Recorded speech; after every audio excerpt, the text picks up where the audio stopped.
Working a retail job is generally less than ideal. Most people working retail jobs have no other choice, and they're simply trying to make ends meet. Considering this, it's not surprising that most retail giants have terrible employee retention, with Walmart ranking the bottom 35% of employers. But there is one grocery chain called HEB that retail employees not only love working at, but they never want to leave. In fact, HEB ranks in the top 5% in terms of employee retention, and they boast an A+ rating compared to Walmart's C-. At HEB, it's not uncommon to see employees start off as cart pushers and baggers in high school who slowly work their way up to cashier, shift manager, and store manager by the time they're in their 40s. You couldn't even pay these guys to leave, as 50% of employees said that they wouldn't leave HEB even if they were offered a higher paying job. But this isn't too surprising when you consider that HEB is not only one of the best retail employers, but the 10th best employer in America, period. That's 21 spots higher than Apple. So here's how a retail store became one of the best places to work in America. Taking a look back, the story of HEB dates back to the early 1900s to a couple named Charles and Florence Butt. The family was originally from Tennessee, but they decided to move to Kerrville, Texas because Charles was suffering from tuberculosis and they believed that a drier climate would help his condition. After moving to Texas, in an effort to support the family financially, Florence began a small grocery store on the ground floor of their apartment in 1905. Renting the ground floor cost her $9 per month, and she used the rest of her savings, which was $60, to stock the store. Initially, she sold her grocery items door to door, which was particularly hard given that many customers were rude and unforgiving, labeling her as a peddler. But as she slowly built up a small group of loyal customers, Florence was able to give up her door-to-door days and stick to the store. Luckily, Florence had 3 children and 2 stepchildren who could help run the store in the early days. But Florence would end up running the store by herself as World War I rolled around. Around the same time, her husband, Charles Sr., would pass away in 1915, so Florence was truly on her own for many years. Fortunately, 2 of her children, Charles Jr. and Howard, would eventually return to the business. Charles Jr. returned in 1917, and Howard returned in 1919 after serving in World War I. For several years, Charles Jr. and Howard would lead the grocery store together. But in 1926, Charles Jr. would also succumb to tuberculosis just like his father, which left the store to Howard and his mother. Howard attempted to expand the store by opening 3 more locations in the same area, but none of these panned out. It wasn't until Howard took a loan for $38,000 and opened stores outside of Kerrville that he found some success. As for Florence, she stuck around till 1934, but as she saw that Howard had a good grip on the business, she stepped away from the business. But she never stepped away from the community. Florence strongly believed that it was the community that got her family through their roughest time, and she was eternally grateful for that. So she did everything she could to give back to the community. She opened a Baptist church in Kerrville and paid for the pastor's salary for several years. She also never thought twice to give to those in need. And that brings us into the first core value that drives employees at HEB, which is community service. To this day, HEB is dedicated to helping every community they serve. In fact, they have so many community-oriented programs that it would take hours to go through all of them, so I'll just skim over the most significant ones, starting with supplier diversity. Instead of sticking with large big box suppliers, HEB goes out of their way to support local businesses run by women, minorities, veterans, disabled individuals, and the LGBT community. Another HEB community program is Operation Appreciation. HEB regularly sends out care packages to active service members, and they even build houses for veterans who are injured while on duty. Another HEB program is Hunger Relief, which donates absurd amounts of food to food banks. In 2018 alone, HEB donated 32 million pounds of food to food banks in Texas and in Mexico, which works out to 25 million meals. Yet another HEB program is Disaster Relief, which focuses on donating money, emergency supplies, drinking water, and food to victims of natural disasters. All of that is just scratching the surface of HEB's community involvement. They also have programs related to sustainability, education, first responders, diversity, and much more.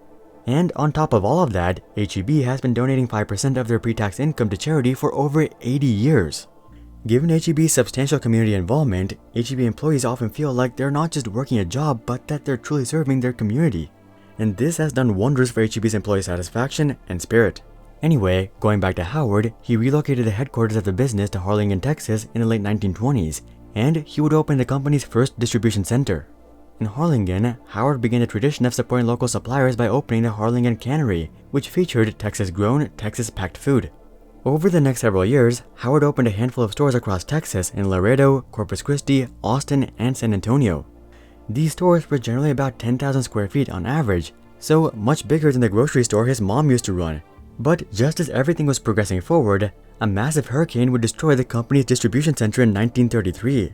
Despite suffering a massive loss himself, Howard donated food and water to the disaster victims. And the following year was the first time that Howard would donate 5% of the company's income to charity with the establishment of the H.E. Butt Foundation.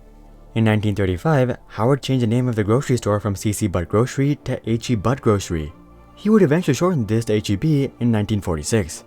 As H.E.B. continued to grow, Howard got his children Howard Jr. and Charles involved in the business. Charles described that he was working at the store by the time he was 8, and that he would consistently work Friday afternoons and Saturdays throughout his childhood. Howard spent a lot of time trying to convince Charles and Howard Jr. to stay at the business, and though he was successful with Charles, Howard Jr. would go on his own path. When they grew up, Howard Jr. became a lay minister, while Charles went to Wharton Business School before returning to the business. And when Howard retired in 1971, Charles took over as president, and he's been president/CEO ever since. To this day, HEB is a private family business, and they don't have a bunch of Wall Street investors gobbling up their stock. But this doesn't mean that HEB is only owned by the Butt family. While they don't want to share HEB with Wall Street, they're more than happy to share the company with their employees. And that brings us to HEB's second core principle, which is treating employees like family. Given the nature of retail, it's quite difficult to pay high salaries due to low margins. But HEB does everything they can to give their employees the best benefits and perks. They offer great 401k plans, retirement plans, and insurance options. They also offer their employees a 10% discount on all HEB brand products. But by far their coolest perk, I think, is their stock compensation plan. Basically, all HEB employees are eligible for stock compensation regardless of what work they do. So it's not some sort of elitist executive thing. To receive stock compensation, HEB only has 3 requirements. You have to be at least 21 years old, work at least 1 year at HEB, and you must put in at least 1,000 hours per year. In other words, you must be at least a part-time employee. As long as you tick all these boxes, you're eligible to receive a stock bonus worth 3% of your annual income plus $100 worth of stock every year. These types of benefits for retail employees are basically unheard of. Walmart offers a 15% discount on their stock for their employees up to $1,800, but I'm not familiar with any company that gives their retail employees stock compensation. Leave a comment down below if you know another company that does this. By giving juicy perks and benefits to virtually all of their employees, HEB makes it clear that they highly value and cherish their employees, which has only further cemented their employee loyalty. Anyway, going back to Charles, he opened the company's first limited assortment store called HEB Pantry Foods in 1988. These stores centered on selling basic groceries for low prices, and were generally much larger than traditional HEBs, coming in at 24,000 to 30,000 square feet. This quickly became the bread and butter of the company, and is what most people associate with HEB today. In the early 1990s, Charles also experimented with a new style of store called Central Market. Central Market officially debuted in 1994, and there's only 10 locations.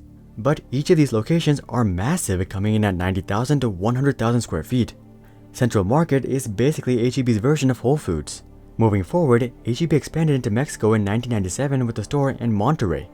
As you would guess, their Mexican stores support the Mexican economy by sourcing 85% of their offerings from Mexican suppliers. The latest major development coming from HEB is their HEB Plus stores, which began operations in 2005. On top of offering everything found in regular HEBs, Plus stores offer a larger baby department, more outdoor supplies, more garden equipment, and a larger assortment of electronic and household items. Today, HEB generates a total of $31.2 billion in annual revenue, and they employ over 135,000 employees. The Butt family is estimated to be worth $10.7 billion as of January 2016. But I don't think that money was ever the family's primary focus.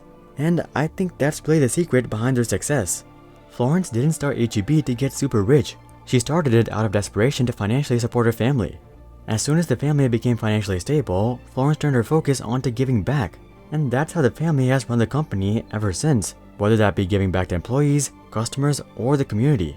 All of their financial success has simply been a byproduct of them serving the community to the best of their ability. And I suspect that Charles is a lot more proud of being the number 7 most approved CEO in the US and the highest ranked retail CEO on the list than he is of his $10 billion fortune.